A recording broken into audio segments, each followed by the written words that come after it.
بتشتري بيت تعيش فيه هي وابنها، فبتكتشف بعد كده ان البيت مسكون وان اللي بيدخله ما بيقدرش يخرج منه، فبتقدر تقنع مجموعة من الاشخاص ان هم يساعدوها علشان تحرر البيت. فيا ترى هتقدر تعمل ده ولا لأ؟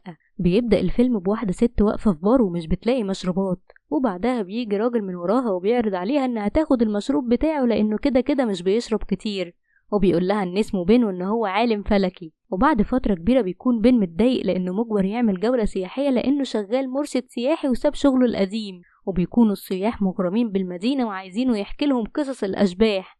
بس بين بيقول لهم ان هو مش بيآمن في الاشباح، وان القصر المسكون اللي قدامهم قضى فيه 3 ايام كاملين وملقاش اي حاجة. وبيلاحظ بين انه اتعصب عليهم زيادة وبيعتذر لهم، وبعدها بيكمل جولته السياحية معاهم. وبتوصل في نفس اليوم بالليل جابي هي وابنها ترافيس، وبتكون جابي اشترت البيت الكبير ده علشان تعيش فيه هي وابنها. ولما بيدخلوا بيكون البيت مظلم وحالته وحشة، وبتفضل جابي تتكلم مع ترافيس علشان يتأقلموا مع البيت، وبتقوله كمان على التصليحات اللي هيعملوها في البيت. وبعدها بتطلب من ترافيس يطلع علشان يختار الأوضة اللي هتكون الأوضة بتاعته. ولما بيطلع ترافيس بيكون خايف وحاسس ان البيت غريب، وبيعتقد جواه ان هو مسكون، لغاية ما بينور الكشاف وبيشوف اللوح اللي في الأوضة، وبتكون اللوح دي شكلها مخيف جدا. وبيغطي اللوح كلها وبيتفاجئ ان الست اللي في اللوحة اختفت، ولما بيطفي الكشاف بيتفاجئ بيها واقفة قدامه. ولما بينور الكشاف مش بيشوف حاجة، وفجأة الكشاف بيفصل وبيبدأ شبح الست دي يقرب منه، وبيطلع ترافيس بسرعة يجري وهو بيصرخ. وبتيجي جابي وبتسأله عن اللي حصل، وبيقول لها ترافيس ان البيت مسكون، بس بيوقف كلام لما بيشوف تمثال الفارس بيتحرك ورا والدته. بس والدته بتقوله ان البيت مسكون علشان مضلم، ولما تنور شمعة الدنيا هتبقى كويسة. وفجأة بيظهر التمثال ورا ترافيس وهو بيتحرك، وبتشوفه امه وبتقوله يطلع يجري بسرعة، وبيخرجوا هما الاتنين يركبوا العربية وبيهربوا من البيت. وبعدها بيظهر وراهم شبح وهو بيقول ان هما هيرجعوا مرة تانية. وبعد فترة بيصحى بين من النوم على صوت واحد بيقتحم بيته، وبيعرفه على نفسه وبيقوله ان هو كاهن، وبيقوله ان هو اسمه كنت وان هو جايله في مساعدة، وان هو عارف ان معاه كاميرا بتصور الاشباح ولو عايز يبقى بطل ينضم ليه. بس بين بيرفض كلامه وبيكون عايزه يمشي، بس كنت بيقوله انه كان عالم فلك كبير ودلوقتي بقى مجرد مرشد سياحي، وان هو لازم يغير حياته. بس بيفضل بين مصر على الرفض، بس لما بيقوله كنت ان الست اللي هيساعدوها هتدفع لهم فلوس كتير بيوافق. وبيبدأ بين يجهز الكاميرا بتاعته وبيفتكر لما كان بيوريها لحبيبته أليس، وبتكون أليس دي نفس البنت اللي اتعرف عليها في البار وقال لها انه عالم فلك. وبيكون عدى على اليوم ده فترة كبيرة جدا، وبعدها بيجمع حاجته وبيبدأ يتحرك للبيت المسكون. ولما بيوصل البيت بيكتشف ان الكاميرا ما فيهاش بطارية، وان هو نسي البطارية بتاعتها في البيت. بس بيكمل طريقه بسخرية وبيخبط على الباب، وبتفتح له جابي وبتعرف ان هو بن، وبتقول له قبل ما يدخل ان هو ليه الحق لو عايز يمشي، لان دخوله للبيت ده هيغير حياته. وبيقول لها بن ان هو هيدخل وبياخد منها $2000. وبعدها بيستغرب بن لما بيدخل وبيلاقيها هي وابنها قاعدين في حجرة المعيش، وبتقول له جابي ان ده امان ليهم. وبيفضل بن يسخر منهم ومن حركاتهم لانهم بيعملوا حساب لكل خطوة بيخطوها، وبيبدأ يعمل صوت غريب كأنه صوت الكاميرا علشان ما يعرفوش ان هو بيكذب عليهم. وبعدها بيقعد معاهم وبيقول لهم ان كل دي تهيؤات، وبيقول لهم كمان ان مفيش حاجة اسمها اشباح. وبعدها بيسيبهم بين وبيمشي، وبعد لما بيسيبهم بيرجع لبيته وبيلاحظ ان قنوات التلفزيون بتتغير لوحدها. وبعدها بيتاخد منه الريموت وبيتحدف لبعيد، وبيتخض بين وبيقوم يحط البطارية وبيشغل الكاميرا. وبعدها بيصور بالفلاش بتاع الكاميرا وبيشوف خيال شبح، بس لما بيطفي الفلاش مش بيلاقي حاجة، وبيفضل يقنع نفسه ان دي تهيؤات. وبعدها بيدخل علشان ينام في الأوضة، وهو على السرير بيلاقي ان في مية بتنقط عليه، وفجأة بيقوم يفتح باب الأوضة علشان يخرج وبيلاقي نفسه فجأة في وسط المحيط. وبيفضل يقنع نفسه ان هو بيتخيل. وتاني يوم الصبح بيشرب قهوة فبتقع منه القهوة، ولما بيرجع على البيت بيلاقي فيه مية قدام الباب، ولما بيفتح باب البيت بيلاقي المية غرقته وخرجته كله بره البيت، وان المحيط كله كان جوه بيته. ولما بيقع في الشارع بتزمر عربية فجأة قبل ما تدوسه، وبتختفي المية وكل حاجة بترجع لطبيعتها. وبيفضل بين في الشارع وهو مبلول، وبعدها بيركب عربيته وبيرجع للبيت مرة تانية، وبتفتح له جابي الباب وهي مبتسمة، وبتنادي على ابنها ترافيس علشان يجيب له ملايات. وبتقول له جابي ان هي عرفت انه كان بينصب عليها، وان اكيد مش هتحب تفضل في بيت مسكون هي وابنها، بس لما ده حصل معاهم قبل كده وخرجوا من البيت الاشباح طردتهم وفضلوا وراهم لغاية ما رجعوا للبيت مرة تانية. وبعدها بتشاور وراه وبتقوله ان مش هو بس اللي رجع هنا، وبيتفاجئ بكنت واقف وراه، وبيعرف ان كنت خدع وما قالوش الحقيقة، وان اللي بيدخل القصر ما بيعرفش يخرج منه ولازم يرجع له تاني. بس كنت بيقوله ان هو سأله لو كان عايز يبقى بطل ولا لأ، بس بين بيقوله ان هو رفض وقاله ان هو مش عايز. فبيضحك كنت وبيتريق عليه وبيقوله ان هو حس بالقبول في عينيه، وبيوريهم بين صورة الشبح اللي صوره في بيته، وبيقوله كنت ان بالكاميرا بتاعته هيقدروا يشوفوا اللي بيواجهوه وممكن وقتها يعرفوا سبب وجودهم هنا. وبتقوله جابي ان كل حاجة بتبدأ بعد نص الليل، وان هم لازم يقعدوا كلهم مع بعض علشان يكونوا في امان، بس لما الساعة بتيجي 12 بيخرج بينهم وبيكونش مهتم بكلامهم، وبيحس فجأة ان في حد وراه، وبيطلع الكاميرا وبيبدأ يصور بيها، وبيشوف وراه شبح واحد ماسك ساطور بيطارده وعايز يموته، وبيفضل بين يجري لغاية ما بيرجع الأوضة. وبيقوله كنت ان هم لازم يعرفوا سبب اللي في البيت، وان هم لازم يجمعوا فريق، علشان كده اتصل بمؤرخ يعرف اسرار البيوت المسكونة. وتاني يوم بيروحوله وبيشوف صورة البيت، وبيقول لهم ان في 66 شخص خدوا البيت ده قبلهم، وان كلهم ماتوا بطريقة فظيعة، وان اولهم كان جريس اللي مراته ماتت، ومن وقتها بدأت الامور تتحول للأسوأ. وبيطلب منهم يشوف البيت بس بيرفضوا بسبب انه راجل عجوز، وما بيكونوش هما الاتنين عايزينه يتصاب باللعنة. وبيستأذن بين يدخل الحمام وبيقدر انه يسرق خرايط البيت من المؤرخ بروس. ولما بيرجعوا للبيت بيقول لهم كنت ان هما يحتاجوا روحانية تساعدهم، وبيعرفوا ان في واحدة اسمها هاريت، وبيروحوا لها وبيطلبها تيجي تشوف البيت. وبيرجع بين وبيركب كاميرات في البيت كله علشان يقدروا يشوفوا كل حاجة. ولما بتروح هاريت للبيت بيكون بين مقتنع انها نصابة وفاشلة في شغلها، بس هي بتقوله انها هتيجي البيت تاني وتساعدهم وقت ما يبعتولها الفلوس بتاعتها على الباي بال. وبتمشي وبعد ساعتين بترجع وهي مرعوبة، وبيفتحوا لها الباب ومعاهم الملايات، وبتزعق لكنت علشان ما قالهاش على لعنة البيت. وبعدها بتقرر تساعدهم، وبيعرفوا قصة البيت من كتب المؤرخ بروس، وإن جريسي جاب وسيطة روحانية علشان تساعده يشوف مراته تاني بعد ما ماتت. ومن وقتها بدأت الأمور تتحول للأسوأ.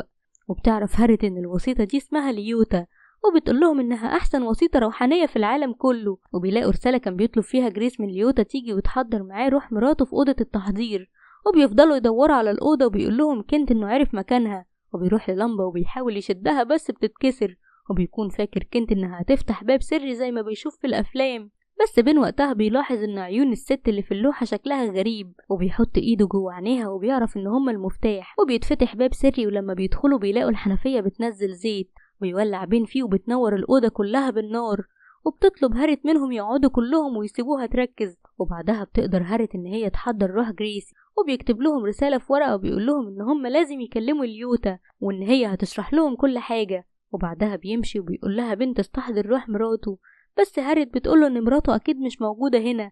ولما بتحاول هاريت انها تستدعي روح ليوتا الشبح بيكون غضبان، وبيحرك الكرسي اللي هاريت عليه وبيطردها بره البيت. وبيخرجوا كلهم وراها وبيتفاجئوا ان بروس جه وبيزعق لبين علشان سرق منه الحاجة بتاعته. وبيكون بروس عايز يدخل البيت وبيحاولوا كلهم يحذروه علشان ما يدخلش، بس بيدخل بروس وبيطردوا الشبح لبره.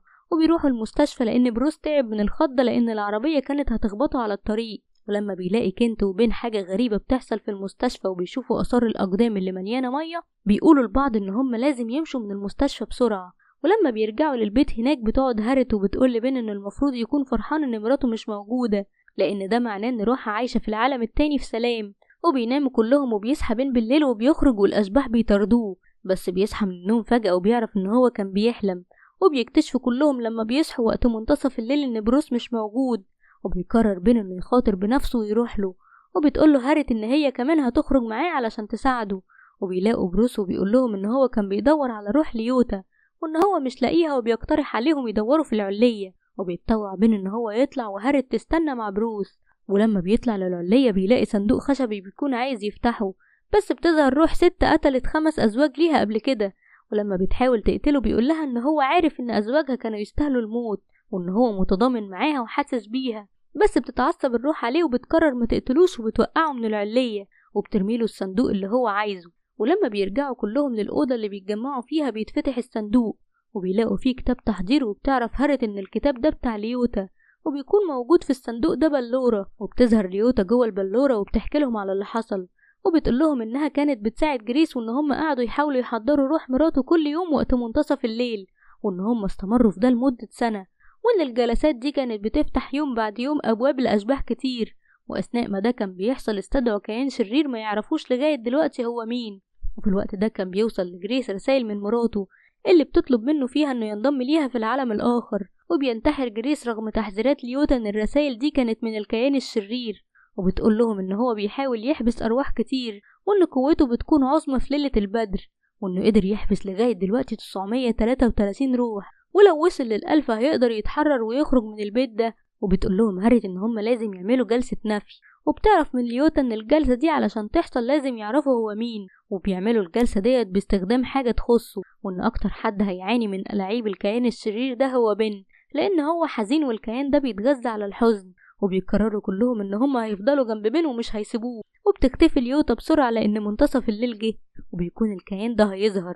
وبعد ما بتختفي بيقول لهم بروس إن ليوتا من وقت ما اتحبست مات 66 شخص، يعني الشبح ما جمعش 933، وإن هو بالأصح جمع 999 روح، وإن فاضله روح واحدة بس علشان يقدر يتحرر.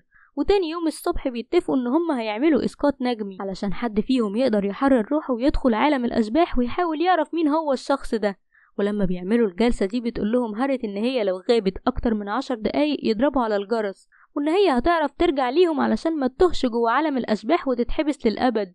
وبتقول لهم كمان إن هي لازم تكون متأثرة جدا وحزينة، وبتحاول تحزن على الكلب بتاعها اللي مات، بس في نفس الوقت ده بيكون بين مغمض عينيه وبيفكر في مراته، وبتطلع روحه من جسمه وبيقدر إن هو يدخل لعالم الأشباح. وهناك بيشوف جريس وبيحاول يسأله عن الشبح المرعب، بس جريس ما بيكونش عارف هو مين. ولما بتيجي الساعة 12 بيلاقي الأشباح كلهم مرعوبين من الكيان ده وبيستخبوا كلهم، حتى جريس بيسيبه هو كمان، وبينادي الكيان ده على بين وبيقوله إن هو كان مستنيه، وبيحاول بين إنه يهرب وبيساعده شبح وبيخليه يستخبى، بس الكيان بيلاقيه وبيحاول إن هو يقنعه ينضم ليه، وبيكون بين هيوافق خلاص بسبب حزنه على مراته. وفي العالم الواقعي بيروح الكيان وبيدخل جوه جسم بين، وبتفتح هاريت عينيها وبتقول لهم إن هي مش عارفة تعمل الإسقاط ده، وإن هي ممكن تكون فاشلة جدا زي ما بيقولوا، بس بيكلمها بين بصوت غريب. وبتعرف هاريت إن بين روحه لسه في عالم الأشباح، وبتمسك الجرس وبتحركه بسرعة، وبترجع روح بين لجسمه وبيحكي لهم على اللي حصل،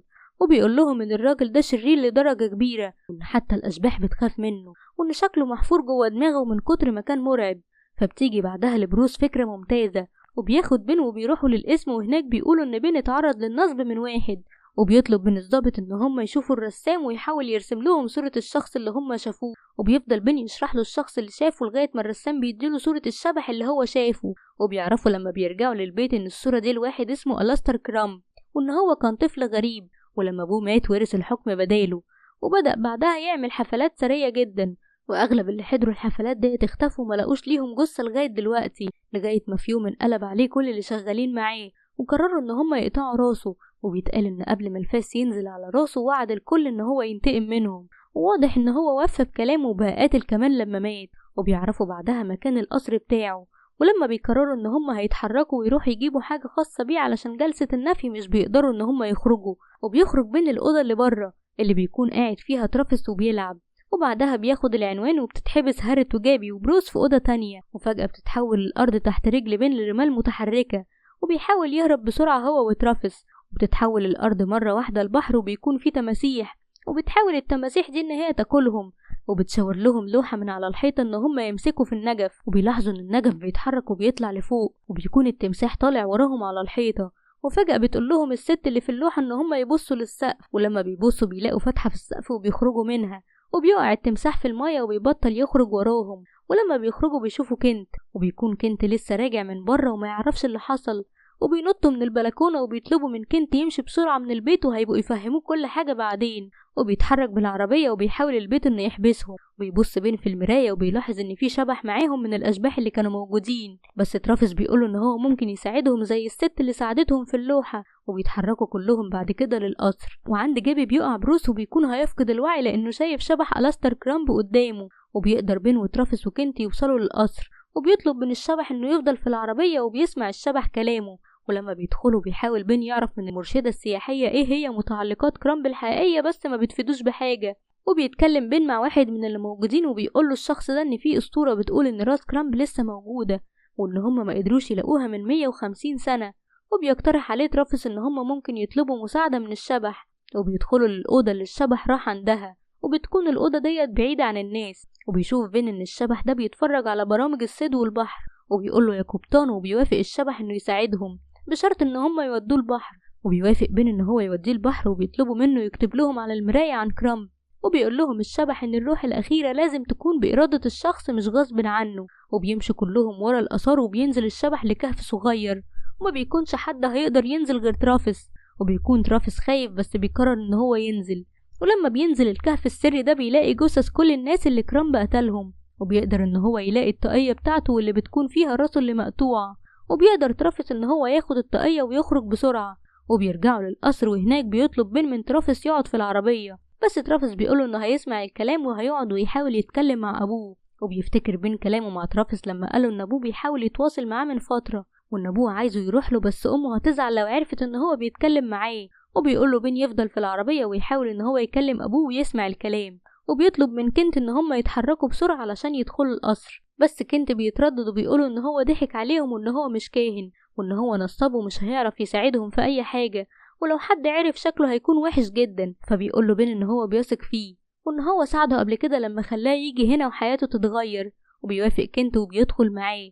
ولما بيدخلوا بيشوفوا بروس وبيقول لهم ان هارت قدرت تلاقي تعويذة وتحررهم كلهم. وبعد كده راحت هي وجابي السوبر ماركت علشان يجيبوا حلويات، بس بين ما بيصدقهوش وبيروح يدور عليهم بنفسه. وبيكون كنت شاكك فيه وبيقوله ان الطاقية دي طاقية مزيفة وان هما ما قدروش يلاقوا الطاقية الحقيقية. وبيقدر بين انه يوصل لمكان هارت وجابي وبيكونوا مربوطين، وبيفكهم وبنعرف ان روح كرامب متحكمة في بروس. وبيحاول بروس ياخد الطاقية من كنت وبيرميها في النار علشان تتحرق، بس بتوصل هارت وبتقدر تاخدها من النار.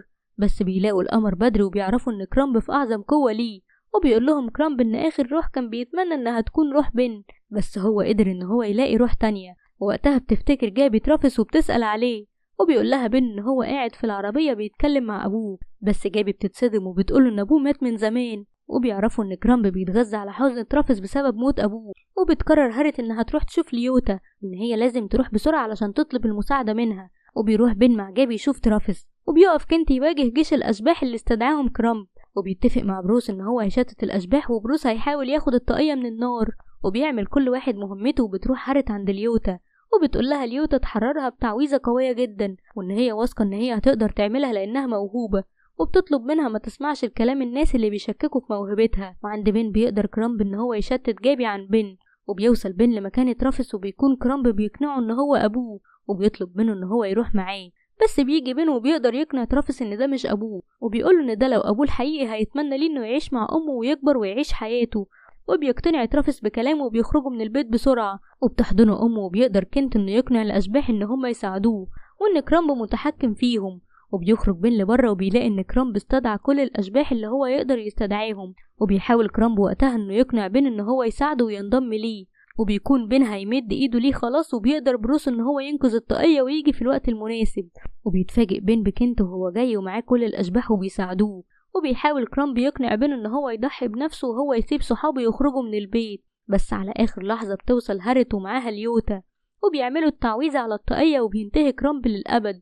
وبيحاول انه يقول لبن يروح معاه، وبيقولوا ان اصحابه مش هيقدروا ينقذوه من حزنه على مراته، بس هيقدروا ينقذوه منه هو. وبيزقوا برجله وبيقع كرامب وبينتهي للأبد. وبيرجعوا البيت لجابي تاني وبيروح ترافيس وبيحضن بن. وبيقرروا مجموعة من الأشباح إن هم حابين يفضلوا في البيت ومش هيضايقوا حد لأن هم بيعتبروه بيتهم هم كمان. وبتقول ليوتا لهارت إنها هترجع البلورة وإن هي اتعودت على مكانها هناك.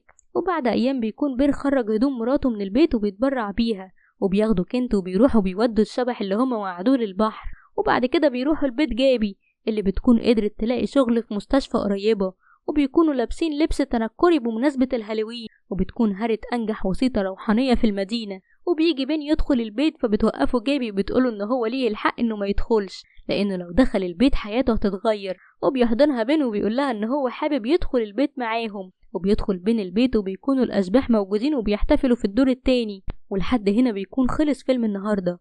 ما تنساش اللايك والشير وقول لنا ايه الفيلم اللي حابب اننا نلخصهولك.